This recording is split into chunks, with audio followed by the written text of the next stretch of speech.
Praise the lord. ఈ రోజు దేవుని వాగ్దానంగా యెషయా గ్రంథము 58వ అధ్యాయము 8వ వచనాన్ని చూసుకుందాం.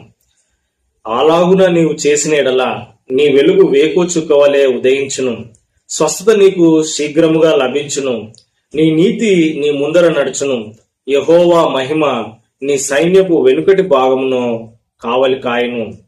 దేవునికి స్తోత్రం, మహిమ కలుగును గాక. చాలా అద్భుతమైన వాగ్దానాన్ని మనం చూస్తా ఉన్నాము.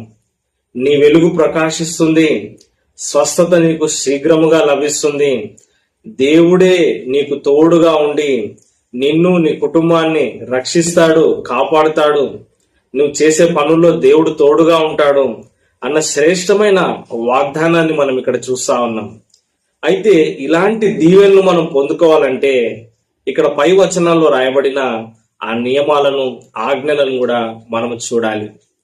మరి యెషయా గ్రంథం 58వ అధ్యాయంలో ఈ మొదటి వచనం చూసుకున్నట్లయితే మనం ఉపవసించి ప్రార్థన చేయాలి అన్న నియమం రాయబడింది.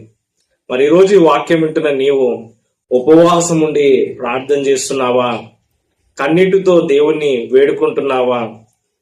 మరి ప్రభువా, నా పరిస్థితి ఇలా ఉందని నీవు దేవుని దగ్గర గోజాడుతున్నావా? ఉపవాస ప్రార్థన ద్వారా గొప్ప శక్తి నీవు పొందుకుంటావు, స్వస్థత నీకు శీఘ్రంగా కలుగుతుంది. మరి నీ వెలుగు వేకువ చుక్క వలె ఉదయిస్తుంది.